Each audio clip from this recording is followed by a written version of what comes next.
Testing 1, 2, 3, 4, 5. Looks like we're ready to go. I've got good audio here tonight, which is usually a big problem when you're doing presentations. Give me 1 second here. All right, my name is John Stritzinger, and this is the third part of a series of 3 videos that I'm doing. I'm going to add a bonus video, which is sort of 3.5. But I may splice it in depending on how much time I have to be a video producer. We are trying to communicate a lot of information very quickly for a different purpose. Usually I would go back and re-record these until they're all perfect, but I don't have time to do that this week anyway. So what I'm going to do tonight, I am going over the Nginx Webserver, and I have a server provision for you tonight at Google Cloud in Dallas. So last time I used a server in Iowa, and tonight I'm using a server in Dallas, and I do have sort of a layout here for you. I provisioned a public website called InRest for Nginx and REST, and it is in my domain, geolocation.info, and you can see it has a 34 address. That is a different block than what I used in the second session, and a different block that I used in the first session. So we have built 3 nodes that are in a hybrid cloud environment. Now, when I go and make a look at this, I definitely did this today, and it's already synced here to campus. And when I ping a remote site, in this case, inrest.geolocation.info, it responds back, and my latency time is 25 milliseconds to my host in Dallas. So sitting here in South Carolina, my performance to Dallas is even better than it is to Iowa, as you might expect. And that means usually if you run an app under 125 milliseconds, it usually performs very well, except for video, which is very jitter sensitive. It's less about the actual round trip time. It's more about the jitter buffer and how much variance there is. So for voice, though, we definitely want to stay under 125 milliseconds. And our target is more like 60, so that if you have a reroute on your backbone, you don't have any audio disturbances, even on the longer ways around your backbone. So tonight, we're in pretty good shape. We have deployed a site. The site is running. It's on our Dallas 1 server. And tonight, rather than wait till the end, I'm going to give you sort of the result first. And I have a tool called Postman. And Postman has a desktop client, but it also has a web client. And it allows you to make requests to an API. So if you have looked at our videos the last couple nights, at least the first 2 in the sequence, then you know that the result we were trying to achieve was to make a request to an API from a public web URL rather than the API URL that Visual Studio gives you. So if you look at that tonight, you'll see that it is returning the right result. And all I did was put in the URL I wanted and hit send. Now, if I go to just the root of this site, you'll notice, like I showed in the last video, that it's just returning an HTML, and this is what the HTML says, inrest.geolocation.info. So the API is embedded as a subdirectory, and I'm going to show you how to do that tonight. Before I get into the server configuration, I'm just going to give you a quick slideshow just like before. This is the Advanced REST Services series. This is video 3 of 3. And like I said, there probably is going to be about a 2-minute summary on the 3 different tools that you can use to check your APIs. But tonight we're going to be building a real REST URL. You've already seen that. We used Network Solutions to register an address. We are using HTTPS to get to the server, and then we're doing SSL offload so that we're communicating to our API via straight web services over HTTP on port 8008. So we're going to show you that tonight. We are just showing the Nginx Webserver tonight. There are many different competing solutions. I went through those in the previous 2 videos. Some of them are Docker, running your API on port 80 or 443. And you can also use different combinations of servers all at the same time. So you're not really restricted on the public internet, although most of us don't do that. Most of the YouTube videos and competing training sessions are focused on just routing internal to the box, and they really don't take you through web provisioning, which is what I'm doing tonight. So I think my solution is very robust, and this solution for Nginx is one line. So some of the one-line solutions that you've seen out on the internet are 2 lines. Some are 1 line that you see, but for Apache you definitely need 2. For Nginx, it does both functions at the same time. So I will show you that in just 1 minute. What I'm going to be demonstrating tonight is webmin and virtual min. With them, we are going to go through the Nginx web server, what a host configuration looks like, and then we are going to check out our reverse proxy, which I just showed you, and then we're going to do Postman. Again, I already did all of that, so hopefully we'll go very fast tonight. Now, what I'm using to provide my API and the data back to us, we are using a Visual Studio 2022 code base on .NET 8, and we are compiling the default weather forecast. And so when you go to look at our solution, that's what we're doing. We're not making any code changes. However, we are changing the configuration file of the server, which I will take you through in just a minute. So in summary, what we're doing is we have an Nginx web server that's in Google Cloud. It's running Debian 12. It is not quite fully patched, and I will show you why that's important tonight. So you hang out with me, you get to learn something you probably didn't. We are running an REST API on port 8008, and we are using Postman to test tonight.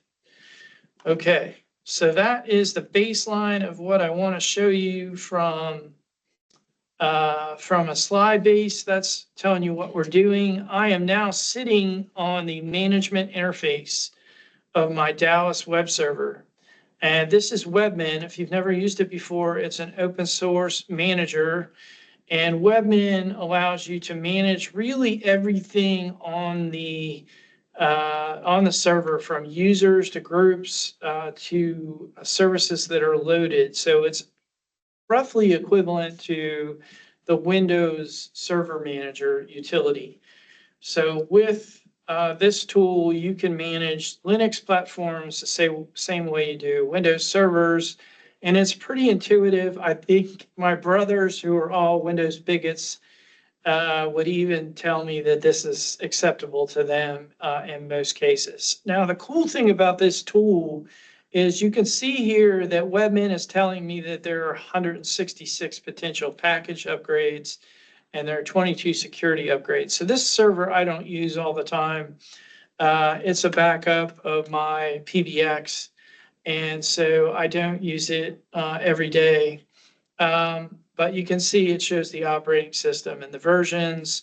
And if I just click on this, it will in fact go and upgrade my server. So Webmin allows me to patch and upgrade my server, and it manages really everything on the platform. Now, Webmin doesn't come with an Nginx module installed by default, but you can download it from the Webmin website, and you can upload it by going to System, or actually to the Webmin, into the Webmin configuration, and then just upload another Webmin module. So you're going to go to Webmin modules, and you're going to upload the Nginx module for this server. And when you do, what it ends up doing is it creates this this left menu here, which shows you the name of the web server's provision. Now, this server I use to test SSO, so I don't leave it on all the time. So if you go to try to use this in the future, it probably will not be up. But in any event, when you go into the web server manager, you have a global configuration where you can go and edit the main server configuration. And I use Nginx all the time. It's my personal favorite. It has a very simple structure to the virtual host files. Apache, you can read books and books and books and study for years and never really understand all of the features of it.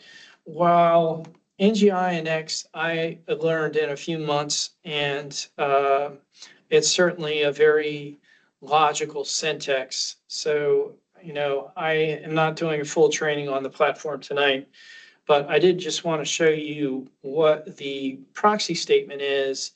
So all you have to do in this particular case is enter one line.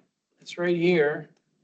And that one line is just proxy pass anything that comes into a weather forecast URL on that particular virtual host. Again, the virtual host name is here at the top.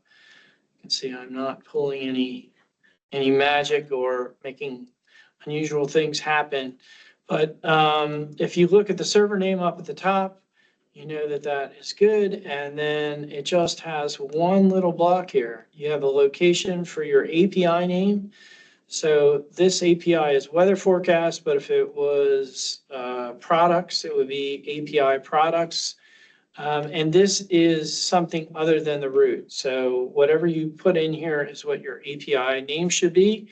And if a customer routes to this location, then it will forward that traffic to 8008 weather forecast, which is what our API is. So that is what we're doing.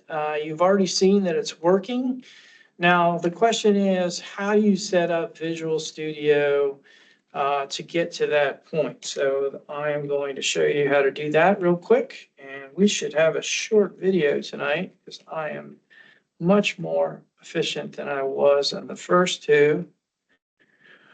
So I'm going to the weather test directory on my server. That's where I installed and created my project. I created a project by just typing .NET new, and I'm doing a web API. I'm giving it a name, in this case, weather test. And I am specifying use controllers.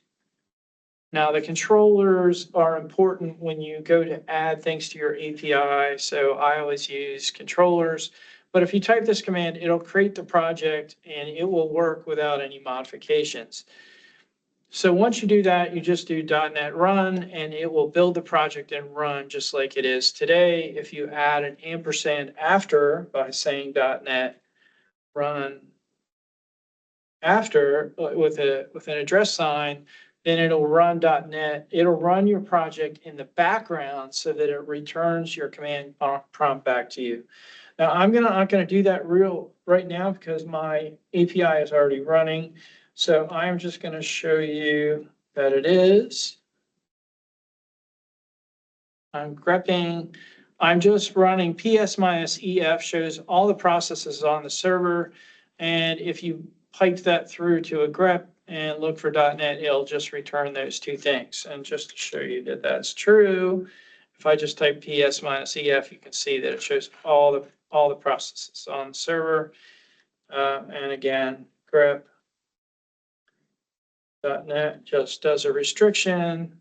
So they would call this a filter, is the proper name for it. So if you run a filter and you pass it through to grep, you will get just the ports running. Now, if I want to stop that, I can just do kill -9, and then whatever this process ID is here on a Linux process, if I typed kill -9, 83966, it should kill the process. So I'm logged in as root, so I have the power to do that.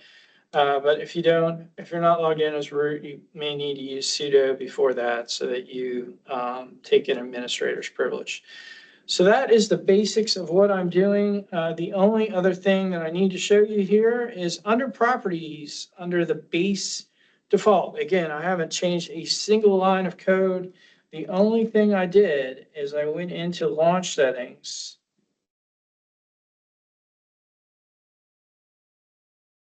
And I changed the URL to where I wanted it to go. So I'm going to rest.geolocation.info 8008, and I'm also doing the same on the localhost side and down here as well. So the way Visual Studio does is when you build your project, you can run it as HTTP only, or you can run it with Secure Server as well. So if you're doing it with Secure Server, you get both. It usually loads both, but I usually just load it with just HTTP because it is very reliable. And sometimes your Secure Server SSL client will error out and it'll fail your API. So if you're just trying to make sure your stuff works, I would always start without Secure Server. So that is pretty much it. I have shown you my favorite server tonight. You can see that I'm using Let's Encrypt. That is a very cool thing to do. Let's Encrypt, you use a program called CertBot. So if you've never used that before, you should check that out. And that's pretty much it for tonight. I am much shorter than the last two nights, and I'll give you some time back. I thought I might go 30 minutes tonight, but that's pretty much it. Nginx was bought by a company called F5, and F5 owns very high intensity hardware-based load balancers. So now they have a software version as well as a hardware version. So you certainly should look at all their products. I've used them for many years. So their acquisition has been a very good thing as far as I'm concerned. So that's pretty much it. Thank you very much. This is 3 of 3, and we'll be adding more training to the gym site as we go forward this year. We're hoping to have the first release of Gym out to the public versus internal sometime in Q1 or Q2. So that is news for tonight. And everything else is in production. We are going to launch a version 5 of Fusion Shell, fairly certain, in the next week or two. And then version 6 will be about in line with Gym sometime this spring or summer. So that will pretty much close out our product line. And then everything else we're doing is related to targeted marketing and integrated ERP systems. So that is sort of our year ahead in a nutshell. Thank you very much for your time. Please like and subscribe. We are trying to reach 12,000 users on YouTube, and we're just starting, so anything does help.